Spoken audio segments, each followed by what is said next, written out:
A day in my life sa apartment. So, ayan na nga guys. Andito na ang aking sisterhood at ang kanyang mga Junakis. Sila ay parang nasa Alaska dahil natugnaw sila guys. At gigilukan yung ate ko sa kanyang gamit na machine.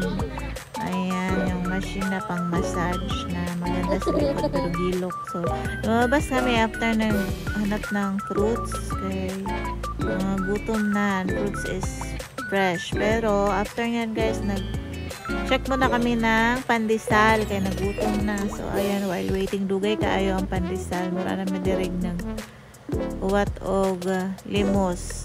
After nyan guys, ay umalis kami at pumunta kami sa Taft. Pumuntahan namin yung in-laws ng aking sister. So, ito na nga, na-stuck na nga kami sa traffic sa Buendia Hill Puyat Station. So, sa mga nakakaalam dyan, alams na. Hindi talaga biro ang traffic dito. Tagal naming nakausad, guys. Pero after nyan, nag-decide kaming kumain. Dahil gutom na kami, diretsyo kami sa Robinsons Malate. So, ayun na nga. Hindi lang pala mang inasal. Meron ding bacolod inasal. So, dyan kami kumain. Gutom na nga kami. Marami silang food na options. Hindi katulad sa mga inasal na konti lang. Dyan merong mga yan.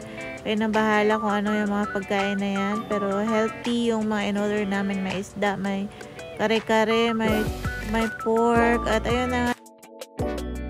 And the following day, meron akong exam na tinaken. Guys, di ko na lang sasabihin kung ano. Malalaman nyo na lang soon. So, while waiting, maaga to. Alas 6 yung exam. So, waiting ako. Sana ay makapasa naman ako sa exam nito.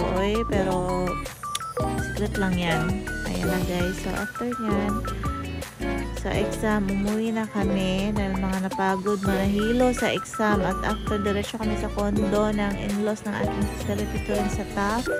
Ayan yung Quirino Station. Makikita nyo yung view. Medyo hapon na to. So, enjoy namin yung view. Maganda yung view dyan kasi it's facing Rojas Boulevard at the same time Pasay at Makati. So, ayan nga yung Rojas Boulevard. Makikita mo yung dagat. At tingin-tingin lang kami dyan habang nagkukwentuhan ng aking sister at ang kanyang sister-in-law. Habang kami ay tingin-tingin lang din.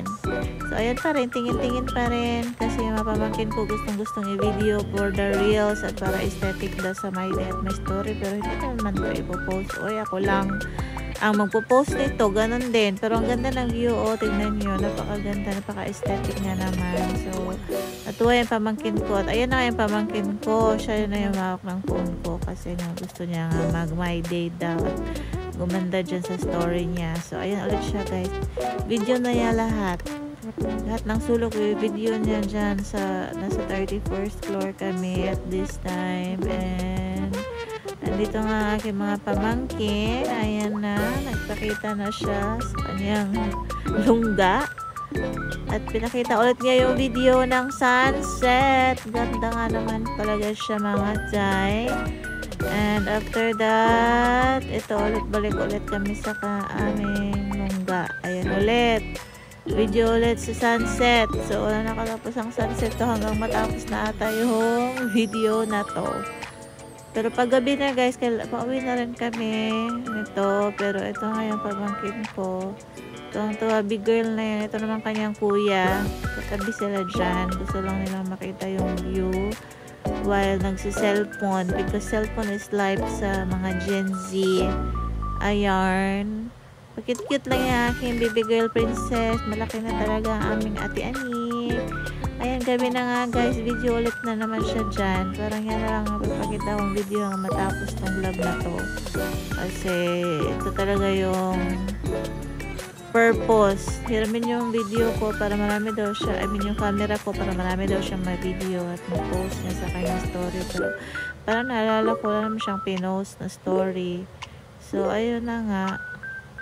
Paggabi na, nag-usap na kami na uuwi na kami kasi gabi na uuwi pa sila sa Laguna. At ayun na nga guys, bumaba na kami. Ito na, pababa ng mga Inzay. Ito na ang aking pamangkin. Big girl na talaga dati.